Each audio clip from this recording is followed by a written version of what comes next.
대전 평화교회 새벽 말씀 나눔입니다. 오늘은 2022년 9월 16일 금요일입니다.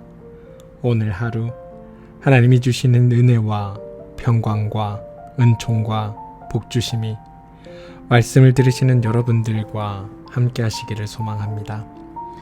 오늘 함께 나눌 말씀은 고린도 후서 1장 3절에서 5절 말씀입니다. 고린도 후서 1장 3절에서 5절입니다. 우리 주 예수 그리스도의 아버지이신 하나님을 찬양합시다. 그는 자비로우신 아버지시요 온갖 위로를 주시는 하나님이시요 온갖 환난 가운데서 우리를 위로하여 주시는 분이십니다. 따라서 우리가 하나님께 받는 그 위로로 우리도 온갖 환난을 당하는 사람들을 위로할 수 있습니다. 그리스도의 고난이 우리에게 넘치는 것과 같이 그리스도로 말미암아 우리의 위로도 또한 넘칩니다. 고린도 후서 1장 3절에서 5절 말씀. 하림이라는 가수가 부르는 노래 중에 위로라는 노래가 있습니다. 서정적인 목소리의 가수가 이렇게 노래합니다. 외롭다 말을 해봐요. 다 보여요. 그대 외롭다는 걸. 힘들다 말해보세요. 괜찮아요. 바보 같지 않아요. 이런 가사로 노래할 때 괜히 마음이 찡해집니다. 우리는 세상에 살면서 사람 때문에 위로를 받기도 하고 상처를 받기도 합니다. 관계의 어려움을 겪을 때마다 삶이 참 힘겹다 라는 생각에 사로잡히기도 합니다. 관계, 이 관계라는 단어에서 관은 문에 빗장을 지른 모습을 그린 것이고 계, 이 말은 걸리다, 있다 라는 뜻입니다. 다시 말해 닫아 걸기도 하고 또 있기도 하는 것이 관계 속에서 살아가는 우리의 모습이라는 의미입니다. 관계가 순조롭고 원만할 때는 편안함과 행복을 느끼지만 관계가 어그러지면 우리는 고통을 겪게 됩니다. 사실 현대인들은 저마다 다 외롭기 그지없습니다. 그렇기에 관계를 갈망하기도 합니다.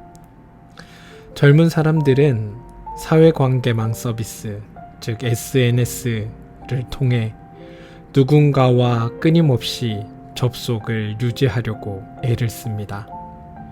나 홀로, 나 혼자 라는 그 느낌 속에 방치되고 싶지 않기 때문인 것 같습니다. 그래서 인터넷 공간에 자기의 근황을 알리고는 누군가가 그 근황에 반응해 주기를 애타게 기다립니다. 누군가의 의미 없는 기호인 크크크, 나, 흐흐흐로만 반응해도 흐뭇해 합니다. 페이스북을 하는 젊은이들은 좋아요라고 반응해준 사람의 수나 댓글 수에 민감하게 반응하고 인스타그램이라는 매체를 통해 사진이나 영상을 올린 젊은이들은 그 사진이나 영상에 달려있는 댓글들에 또 구독 숫자에 민감하게 반응합니다. 문득 지구별에 왔던 어린 왕자가 떠오릅니다. 그는 뾰족산에 올라 이렇게 외칩니다. 나는 외롭다. 나는 외롭다. 누가 나의 친구가 되어줘. 외로움이 문제이죠. 외로움을 해소하기 위해 우리는 타인의 인정을 갈망합니다. 사람들은 인정과 배제 사이에서 바장입니다. 따돌림 받지 않기 위해 자기 소신과는 무관한 일을 하기도 하고 또는 따돌림 받지 않기 위해 영혼을 파는 이들도 있습니다. 그러나 바울은 사람들의 인정에 매달리지 않습니다. 물론 바울이 떠난 이후에 고린도 교인들이 파당을 짓고 바울을 깎아내리는 이들이 있다는 소문을 들었을 때 그는 가슴 아파했습니다. 자기 수고가 허사로 돌아가는 것 같은 절망감이 그를 짓눌렀는지도 모르겠습니다.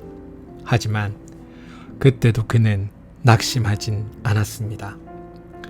살아있는 씨는 때를 만나면 반드시 발아 한다는 사실을 확신했기 때문입니다.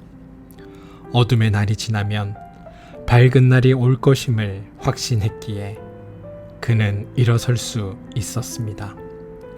하나님에 대한 깊은 신뢰가 위로의 기초였고 환난과 핍박이 중첩되는 상황 속에서도 그가 당당하게 대지 위를 걸을 수 있었던 것은 하나님으로부터 오는 위로가 있었기 때문입니다.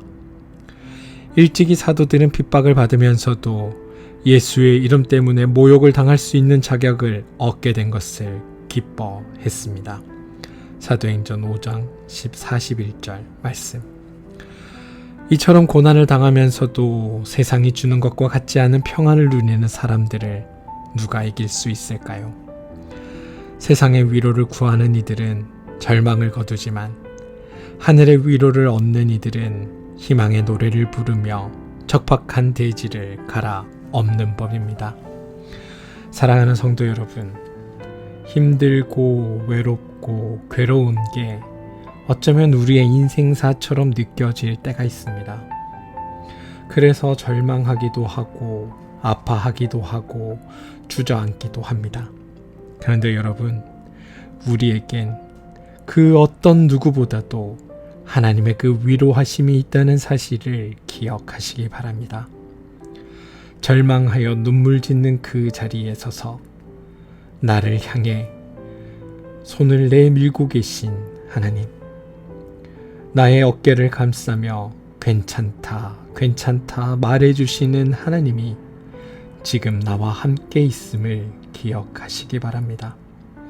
그리고 그 하나님으로부터 오는 그 위로를 받으십시오.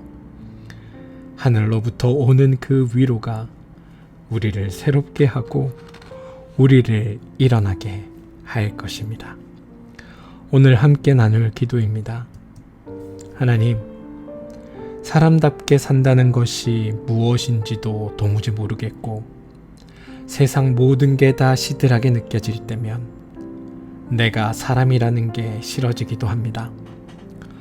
어쩌면 그때가 우리의 삶의 위로가 필요한 순간인지도 모르겠습니다. 누군가 다가와 등이라도 툭 쳐주었으면 좋겠다는 생각이 들어 주위를 둘러보기도 합니다. 그러나 주님, 우리는 압니다. 사람의 위로도 소중하지만 하나님이 주시는 그 위로야말로 우리를 일어서게 하는 힘임을 말입니다. 척박한 세상에 평화와 생명의 씨앗을 뿌릴 힘은 주님으로부터 옵니다. 지금 위로의 손길로 하나님 우리를 어루만져 주십시오. 예수님의 이름으로 기도합니다. 아멘. 오늘 우리 함께 중보하며 기도할 제목입니다. 여러분들 개인 기도하실 때 이 기도의 제목들을 가지고 함께 기도해 주시기를 부탁드립니다. 첫 번째는 몸과 마음의 힘듦으로 인해 어려움을 겪고 있는 교우들이 있습니다. 그 교우들을 위해 기도해 주십시오. 그 어려움 가운데 하나님 함께 하여 주시고 그 힘듦 가운데 하나님 위로를 전해 주셔서 하나님의 놀라운 은혜가 우리 가운데 나타나게 해달라고 기도해 주시기를 부탁드립니다. 자녀들을 위해 기도하길 소망합니다. 특별히 고3 승빈이 또 중3 예린이를 위해 기도해 주시고 나의 자녀들이 하나님의 그 은혜 안에서 선한 인도하심과 이끄심 안에서 온전히 이 땅을 기쁨으로 살아내게 해달라고, 하나님이 이끄시는 그 은혜 안에서 온전히 살아가는 자녀들이 되게 해달라고 우리 자녀들을 위해 기도해 주시기를 부탁드립니다. 세 번째 기도 제목은 우리가 하는 일들과 사업체를 위해 기도하기를 소망합니다. 우리가 하는 일들을 통해서 하나님이 어떤 분인지가 이 땅 가운데 드러나고 우리가 하는 사업체를 통하여 하나님의 나라의 그 아름다움들이 열매 맺는 일들이 나타나게 되게 해달라고 기도해 주시기를 부탁드립니다. 마지막 기도는 주일 예배를 위해 기도해 주시기를 바랍니다.